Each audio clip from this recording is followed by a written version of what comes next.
అందరికీ నమస్కారం.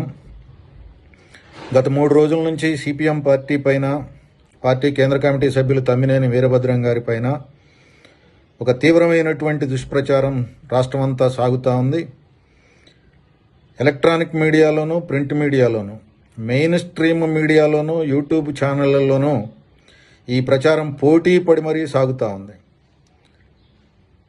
తమ్మినేని వీరభద్రం ఛానల్ పెట్టి తప్పు చేశాడని, పార్టీ ఆఫీసు కట్టి తప్పు చేశాడని, అట్లాగే రాజకీయాలు అధికారంలో ఎవరుంటే వాళ్ళతోని రాజకీయాలు చేస్తారని, సంబంధాలు నెరుపుతారని, అలాగే ప్రస్తుతం కాంగ్రెస్తోని, బీజేపీతోని కూడా దోస్తానా చేస్తూ ఉన్నాడని, ఇదంతా పార్టీ కేంద్ర కమిటీ గమనించి ఆయన మీద చర్య తీసుకుందని, ఆయన్ని పక్కన పెట్టిందని, ఆయన్ని వేటు వేసిందని, బహిష్కరించిందని, సస్పెండ్ చేసిందని, ఇట్లాంటి తప్పుడు ప్రచారాలు, దుర్మార్గమైనటువంటి ప్రచారాలు, గోబెల్స్ ప్రచారాలు మీడియాలో వస్తూ ఉన్నాయి. వీటిని నేను తీవ్రంగా ఖండిస్తూ ఉన్నాను.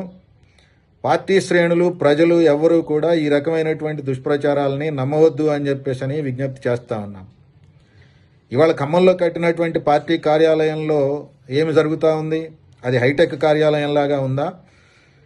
అనేక రకాల ఆర్థిక ఇబ్బందులు ఎదుర్కొంటున్నటువంటి విద్యార్థులకి అక్కడ వసతి సౌకర్యాలు కల్పించేసి